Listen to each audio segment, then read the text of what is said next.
नमस्ते। राम राम।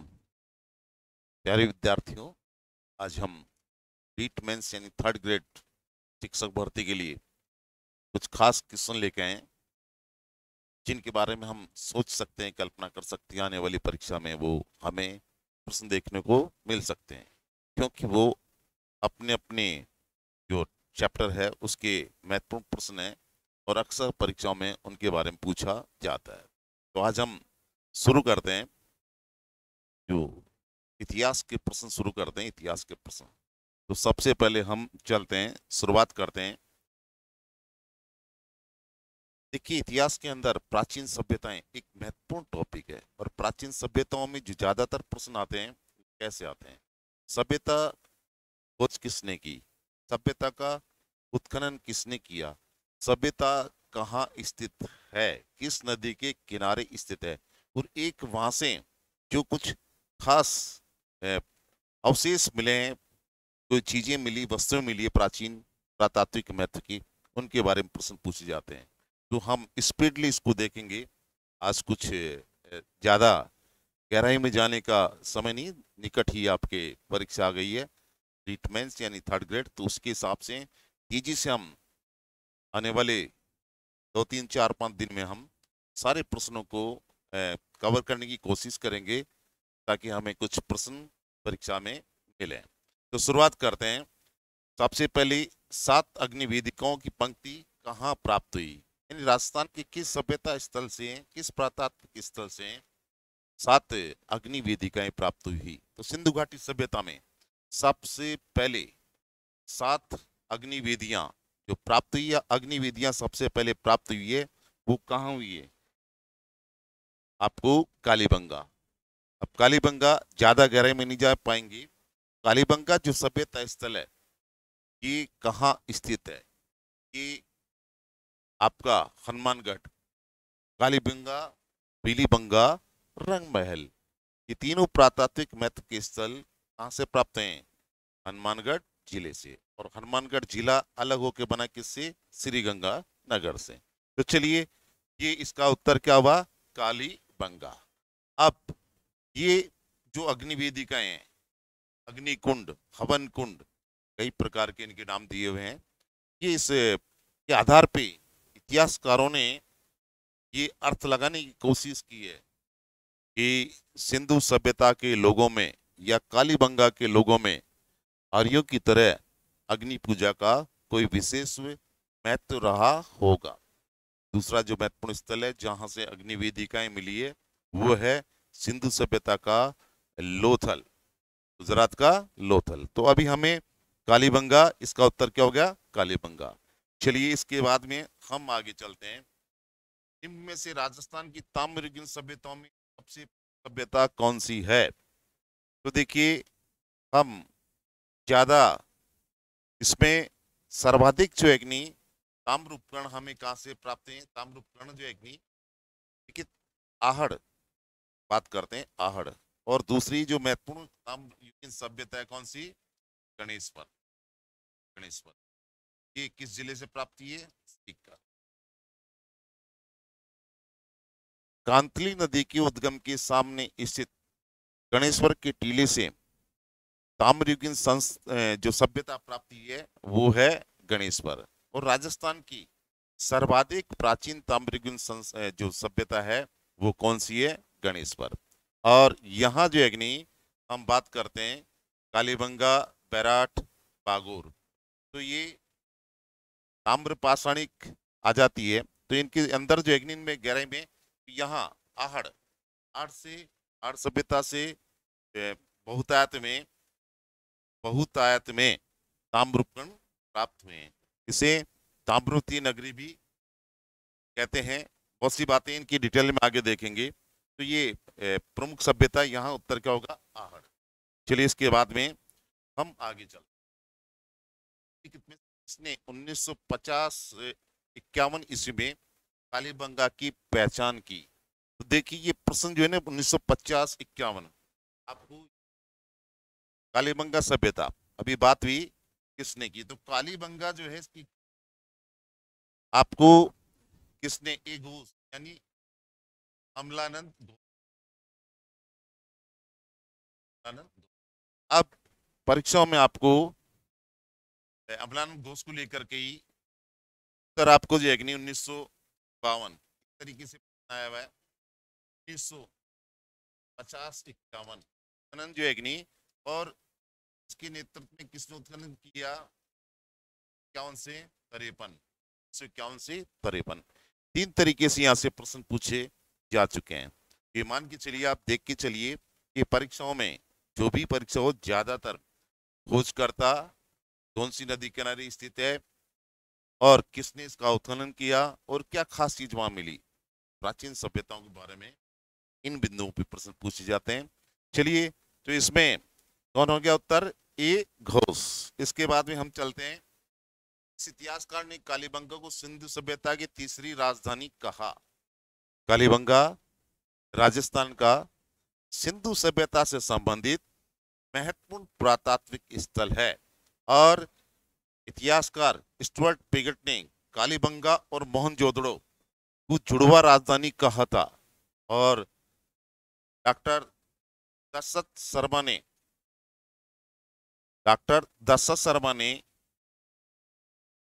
कालीबंगा को सिंधु सभ्यता की तीसरी राजधानी कहा, सिंधु साम्राज्य की, सिंधु सभ्यता की तीसरी राजधानी कहा। डॉक्टर दशरथ शर्मा ने किसे बताया, कालीबंगा। कालीबंगा नामकरण इस कारण से पड़ा, काली रंग की मिट्टी की चूड़ियों के आधार पे इस सभ्यता का नाम कालीबंगा पड़ा। चलिए आगे हम चलते हैं। बैराठ में पुरातात्विक अवशेष मिले हैं, वे किस काल से संबंधित है। तो बैराठ ऐसा पुरातात्विक या प्राचीन सभ्यता स्थल है जहाँ से प्रागैतिहासिक काल के अवशेष भी मिलते हैं, पूरी काल के अवशेष भी मिलते हैं, जहाँ महाभारत काल के अवशेष भी मिलते हैं। बैराठ से ही मध्यकाल के अवशेष मिलते हैं। अकबर ने यहाँ अपनी टकसाल स्थापित की थी। तो एक ऐसा बैराठ ऐसा सभ्यता स्थल है जहाँ विभिन्न कालों के अवशेष मिलते हैं। बैराठ आपका किस काल से संबंधित है, तो यहाँ जो अग्नि आपको उत्तर होगा मौर्य काल। मौर्य काल मतलब बौद्ध काल, एक तरीके से यहाँ बौद्ध धर्म से संबंधित राजस्थान का महत्वपूर्ण जो अग्नि बौद्ध सभ्यता के प्रमाणों वाला स्थल है, कौन सा, आपका बैराठ। अब यहाँ बैराठ में भी आए थे कौन, हिंसांग। हर्षवर्धन के समय भीनमाल में आई, तब हिंसांग ने बैराठ की भी यात्रा की थी। बैराठ से अशोक अशोक महान के जो अग्नि यहाँ से शिलालेख प्राप्त हुए हैं। और बैराठ की यात्रा की थी हिंसांग ने, हर्षवर्धन के समय हिंसांग ने बैराठ की यात्रा की थी। ये बैराठ विराटनगर इसका प्राचीन नाम था, वर्तमान में विराटनगर हो गया इसका नाम। तो ये विराटनगर महाभारत काल में मत्स्य जनपद की राजधानी था। तो चलिए, यानी कि महाभारत कालीन ये क्षेत्र था और इसके अंदर विराट में पूरी काल के प्रमाण विराट सभ्यता से मिलते हैं। चलिए हम आगे चलते हैं। आर्य सभ्यता का उत्खनन कार्य सर्वप्रथम किसके नेतृत्व में किया गया, तो ये 1900 इसके अंदर जो अग्नि 1953 में अक्षय कीर्ति व्यास ने आर्य सभ्यता का उत्खनन किया और इसका जो खोज की अक्षय कीर्ति व्यास ने खोज की और HD नाकलिया उन्होंने 1961-62 में आर्य सभ्यता का उत्खनन किया। आर्य सभ्यता के बारे में बहुत सी बातें हैं, अभी बात कर लेते हैं। दयाराम साहनी उन्होंने 1937 में खोज की किसकी, आपका बैराठ बैराट सभ्यता की खोज की। और अमलानंद घोष 52 कालीबंगा सभ्यता की खोज की।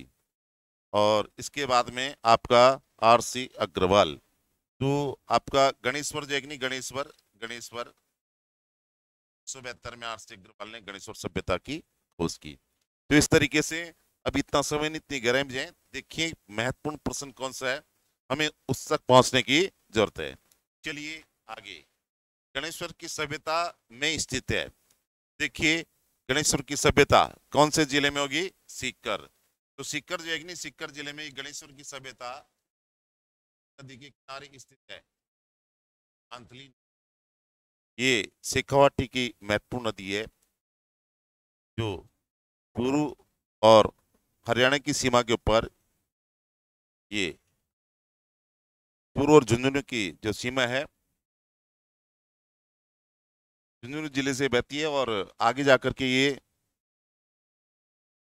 रेगिस्तान में विलीन हो जाती है पूर्व की सीमा पर।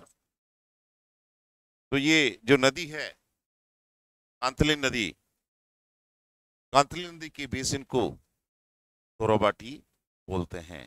और इससे नदी के किनारे जो है कि नहीं, उद्गम के सामने खंडिला की पहाड़ियां निकलती गए, खंडिला की पहाड़ियां। ऐसी बातें तो ये परीक्षाओं में आती है, आपको महत्वपूर्ण है गणेश्वर की सभ्यता। तो बात कर लेते हैं गणेश्वर।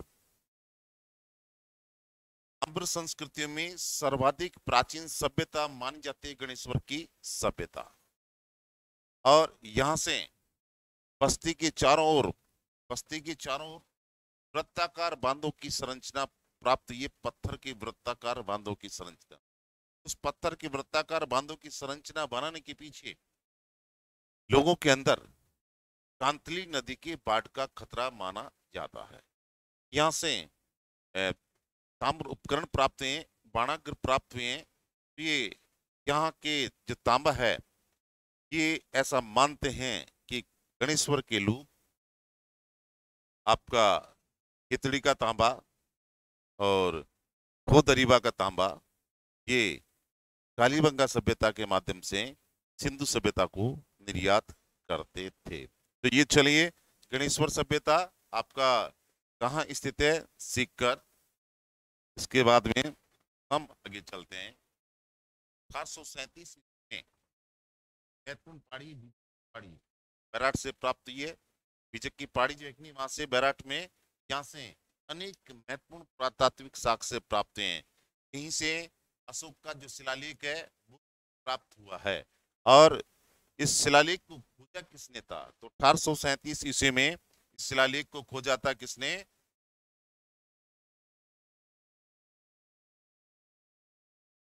इस शिलालेख को खोजा था कैप्टन बार्ट ने। और अशोक भारत का प्रथम शासक था जिसने शिलालेखों के माध्यम से जनता को संबोधित किया। और अशोक के शिलालेखों को सबसे पहले पढ़ने का श्रेय किसे, जेम्स प्रिंसेप को है। चलिए इसके बाद में हम आगे चलते हैं। बौद्ध धर्म से संबंधित पुरातात्विक अवशेष कहां से मिले हैं। देखिए, बौद्ध धर्म के संस्थापक गौतम बुद्ध थे। और अशोक ने कलिंग युद्ध के बाद 261 ईस्वी के कलिंग युद्ध के बाद बौद्ध धर्म स्वीकार कर लिया था, हृदय परिवर्तन हो गया था। अशोक पहले शिव था, बाद में बुद्ध बन गया। तो अशोक ने अपना जीवन जो है कि बौद्ध धर्म के प्रचार में लगा दिया। और उसी के तहत अशोक ने अपने शिलालेख अनेक स्थानों पे लगवाए। तो अशोक का एक जो शिलालेख है, भाबरू शिलालेख बैराट, तो यहाँ से अशोक का एक शिलालेख मिलता है जिसमें अशोक के व्यक्तिगत धर्म बौद्ध होने का प्रमाण मिलता है। ये शिलालेख जो है कि नहीं, खोजा था किसने, कैप्टन बार्ट ने। तो चलिए, यहाँ जो बौद्ध धर्म से संबंधित इन बैराट, नगर, नलियासर, कालीबंगा, इनमें बौद्ध धर्म से संबंधित महत्वपूर्ण पुरातात्विक जो अवशेष प्राप्त हुए हैं वो कहाँ से प्राप्त हुए हैं? बैराट से प्राप्त हुए हैं। ये वही बैराट है जिसको महाभारत काल में मत्स्य जनपद जाना जाता था, और इसकी राजधानी कौन सी थी? विराट नगर। चलिए आगे चलते हैं हम। राजस्थान में जुते हुए यानी हल चले हुए खेत के प्रमाण या साक्ष्य कहाँ से प्राप्त हुए हैं? तो जान लीजिए, विश्व के जुते हुए खेत के प्राचीनतम प्रमाण कालीबंगा से प्राप्त हुए हैं। एक साथ दो फसलें जो गेहूं बोने के प्रमाण कहाँ से प्राप्त हुए? कालीबंगा से प्राप्त हुए। कालीबंगा का जो लोग हल प्रयोग करते थे, लकड़ी का हल प्रयोग करते थे, इसलिए हल के साक्ष्य प्राप्त नहीं होते हैं।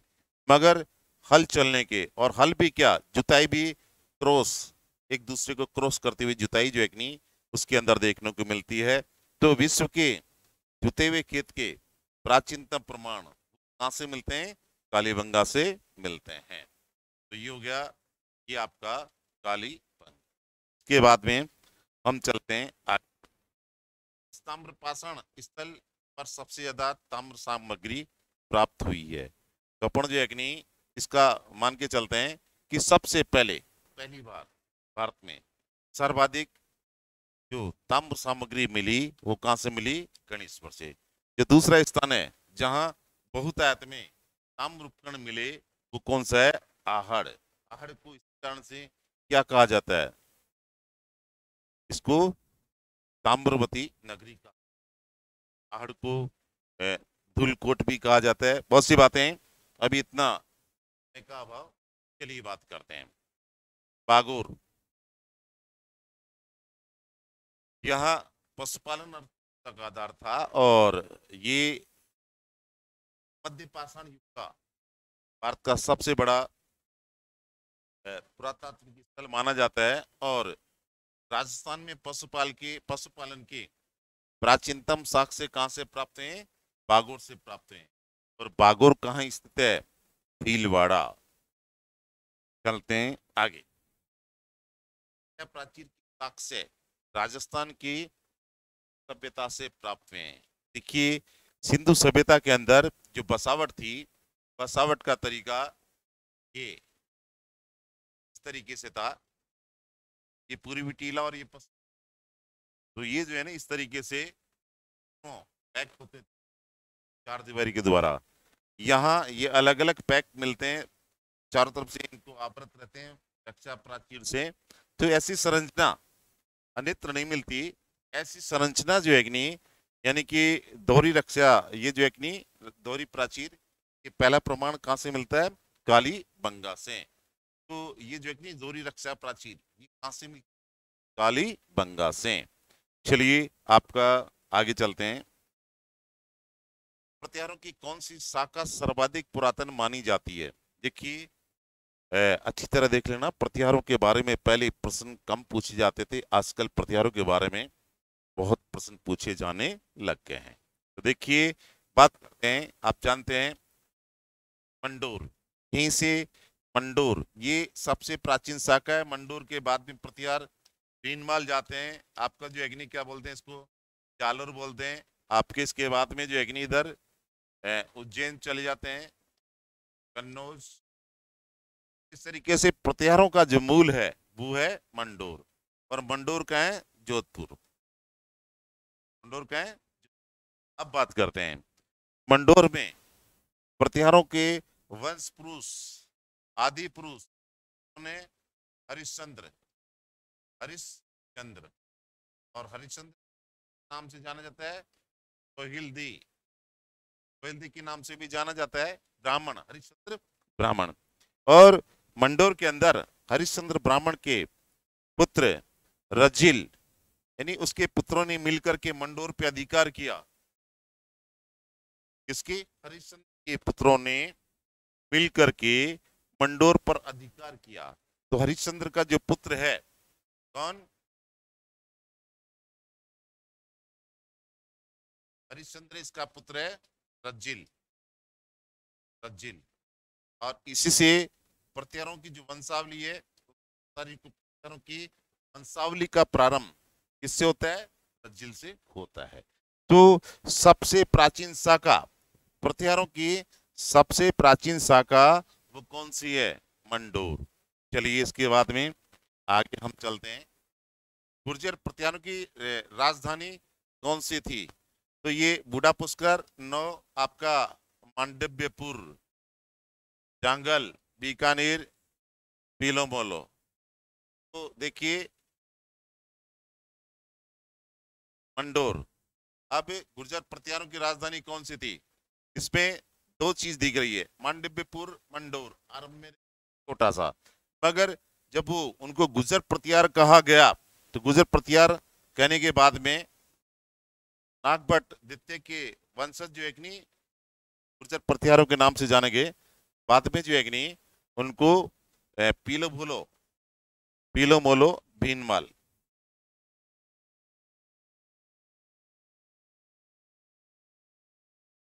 भीनमाल, इसको हिंसाक ने पीलो मोलो या पीलो भोलो के नाम से संबोधित किया है। इसके बाद में चलते हैं हम आगे। प्रत्यार शासक जिसने जालोर में अपनी राजधानी स्थापित की थी, तो देखिए नागभट्ट प्रथम। इसको आपका जालोर दुर्ग का निर्माता भी माना जाता है। और जालोर में प्रत्यारों की राजधानी स्थापित करने का श्रेय किसे माना जाता है? किया जाता है नागभट्ट प्रथम को। चलिए इसके बाद में प्रतिवार वंश की मंडूर शाखा के किस शासक ने अपनी राजधानी मंडोर से पीड़ता स्थानांतरित की? देखिए रज्जिल ने तो राज्य की स्थापना की। आपका इनके चक्कर में जो है कि नहीं आपको रज्जिल, नागभट्ट प्रथम, ये कंफ्यूज करता है।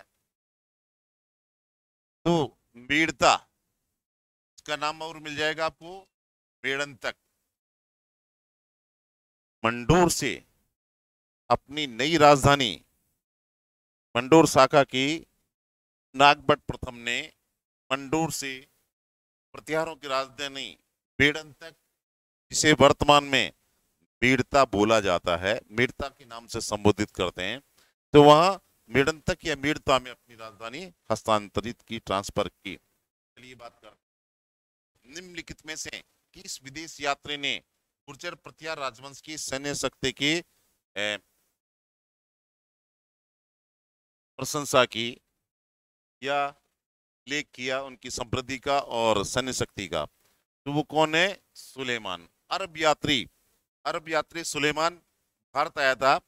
और अरब यात्री सुलेमान जो है कि नहीं, तो मीर भोज के समय 9वीं शताब्दी में लगभग 891 ईस्वी में मीर भोज का भारत आगमन हुआ था।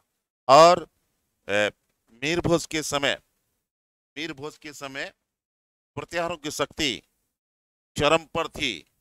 यानी प्रतिहारों का स्वर्णकाल कहा जा सकता है किसके काल को? मीर भोज के काल को। और सुलेमान जो अब यात्री भारत में आया और उसने जो देखा, उसने उस समय का शक्तिशाली शासक बताया किसको? इसको मीर भोज को।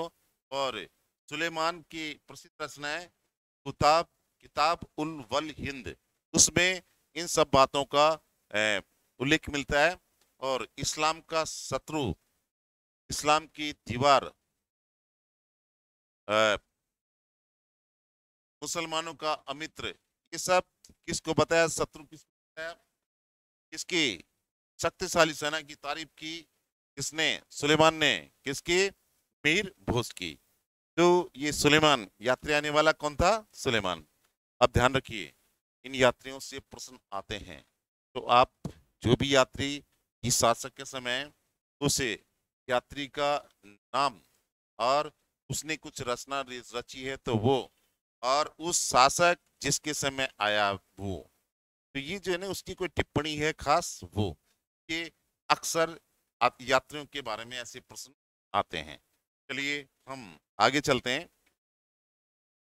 शासक जिसने जालोर में अपनी राजधानी स्थापित की, तो ये जो एक नहीं अपना आ चुका प्रश्न आपका नागभट्ट प्रथम। इसके बाद में हम आगे चलते हैं। आभानेरी तथा राजौरगढ़ के कलात्मक वैभव काल के हैं। तो देखिए ये दोनों निर्माण प्रतिहार काल के हैं, या दोनों कलात्मक वैभव इस काल से संबंधित। अब ये आभानेरी आंधी हुई, यहाँ गुप्त काल के अवशेष भी मिलते हैं, गुप्त काल के भी निर्माण मिलते हैं। आभानेरी में प्रतिहार काल के निर्माण भी मिलते हैं। आभानेरी जो प्रसिद्ध है यहाँ के चांद बावड़ी का, चांद बावड़ी, ऐसी एक चांद बावड़ी जो है कि नहीं वो जोधपुर में भी है। चांद बावड़ी ये प्रतिहार काल में निर्मित है। चांद राजा ऐसा उल्लेख मिलता है। तो चांद बावड़ी अपनी खूबसूरती के लिए प्रसिद्ध है। ऐसे ही राजौरगढ़ ये यहाँ प्रतिहार कालीन जो निर्माण है कलात्मक, उसका प्रमाण मिलते हैं आपकी राजौरगढ़ के जो प्रतिहार थे, प्रतिहारों वहां राजौरगढ़ का मिलता है। तो ये चलिए आगे चलते हैं हम। प्रख्यात चीनी इतिहासकार हिनसांग राजस्थान के शहर में हर्षवर्धन के समय आपके भीनमाल आए थे। कौन? हिनसांग। और हिनसांग जो है कि नहीं वो कहाँ रुके थे? भीनमाल। भीनमाल का उल्लेख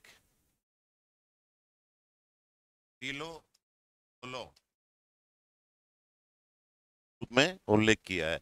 इनकी हिनसांग जो है, हिनसांग रचना का नाम क्या है?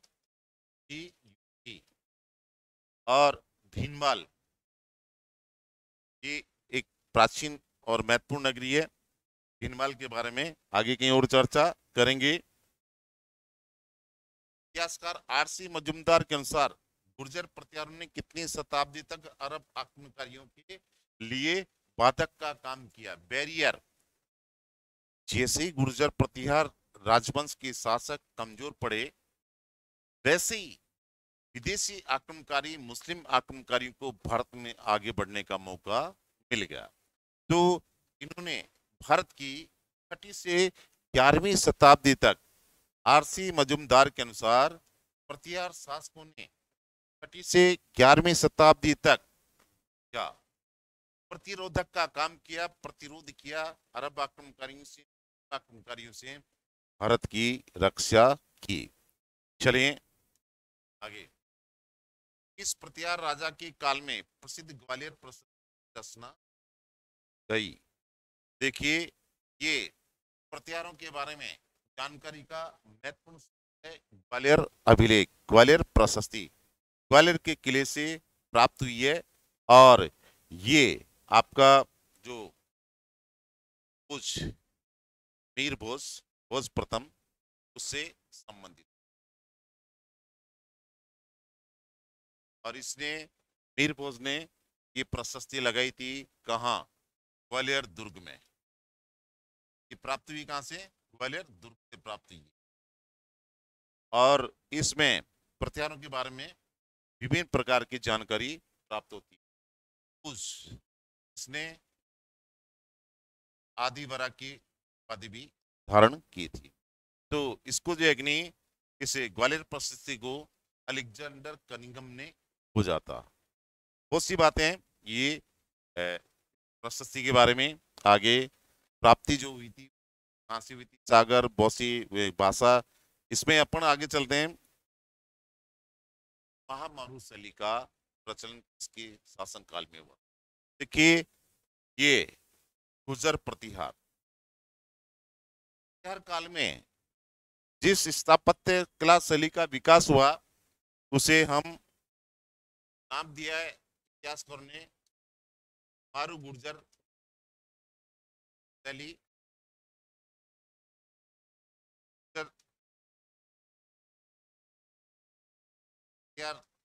शैली गुर्जर प्रतिहार शैली शैली बोलते हैं। और महामारू शैली मंदिर स्थापत्य देखने को मिलता है विशेष, वो महामारू शैली के अंदर मिलता है। तो चलिए प्रतिहार काल के अंदर विकसित स्थापत्य को मारू गुर्जर शैली के नाम से जाना जाता है।